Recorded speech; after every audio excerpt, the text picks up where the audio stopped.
Mr. Speaker, I ask unanimous consent to claim the time, address the House for 5 minutes, and revise and extend my remarks. Without objection. Mr. Speaker, to resuscitate the 1970s sitcom Happy Days, Arthur Fonzarelli was aquatically clad in a swimsuit, white T-shirt, and leather jacket, and filmed performing a harrowing water ski jump over a shark. Though the Fonz pulled it off, the network pulled the plug on Happy Days. Subsequently, inane attempts to prevent a show's cancellation by scripting an absurd scene have been coined jumping the shark. But what should we call situations where the U.S. government willfully suspends its disbelief Communist China is a strategic threat and instead appeases it? I suggest we call such instances dropping the shark. Mr. Speaker, the Committee on Foreign Investment in the United States must review and block Bain Capital and Communist China's Huawei Technologies deal with the 3M Corporation.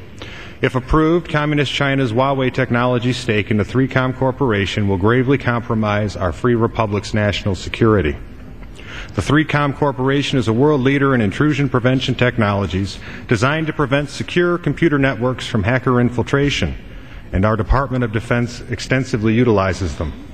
These technologies were severely tested this June when Communist China hacked into our DoD's computer networks and caused a shutdown. Given this and other instances of Communist China's persistent cyber warfare against us, approving this sale would be an abject abnegation of CFIUS's duty to protect America's vital defense technologies from enemy acquisition. Few doubt the aims of Communist China's Huawei Technologies, which was set up in 1988 by a People's Liberation Army officer to build military communications networks. The pending deal with Huawei is deemed, quote, really worrisome by a former Pentagon cybersecurity expert. And, as reported by Bill Gertz in today's Washington Times, a current Pentagon official confirmed, quote, Huawei is up to its eyeballs with the Chinese military, end quote. While another official stated, quote, we are proposing to sell the PLA a key to our front door. This is a very dangerous trend, end quote. This is not the first time Communist China's Huawei Technologies has raised legitimate American concerns.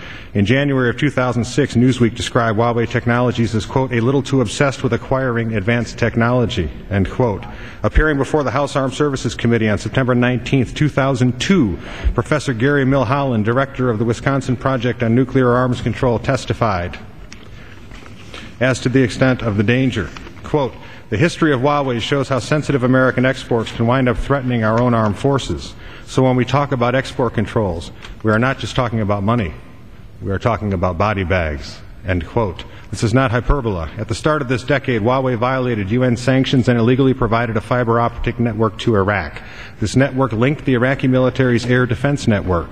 Moreover, the CIA-led Iraq Survey Group's final report concluded Huawei illicitly participated in providing transmission switches for Iraq's fiber optic communications. In August 2001, this Chinese-made fiber optic network was bombed because it was part of the Iraqi air defense missile sites firing at U.S. and allied aircraft which were enforcing a no-fly zone.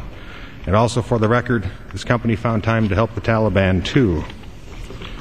In other business practices, Huawei appears equally cavalier about the rule of law. In 2003, Cisco Systems formally charged Huawei Technologies with grievous intellectual property violations, including patent infringements. Again, this should be unsurprising given the strong ties between Huawei Technologies and Communist Chinese government and its armed wing, the People's Liberation Army. Not coincidentally, in only 2 decades, Huawei has expanded to over 100 countries, amassed sales of over $87 million, and significantly contributed to the PLA's arms buildup. Obviously, through this proposed acquisition, the comrades at Huawei aim to contribute far more. Mr. Speaker, this deal is not only unacceptable on its face to our free people's sensibilities, it endangers our military and our security. Therefore, if CFIUS approves this sale and its accompanying sensitive defense technologies to Huawei, it will place in Communist China's cyber hacking hands some of the most sensitive technologies employed for our high-tech defense, and it will be tantamount to CFIUS dropping the shark in our fishbowl and pulling the plug on America's happy days. Therefore, I urge CFIUS to do its job and block this deal that threatens our liberty, our security, and the bounds of sanity itself. Mr. Speaker, I yield back the balance of my time.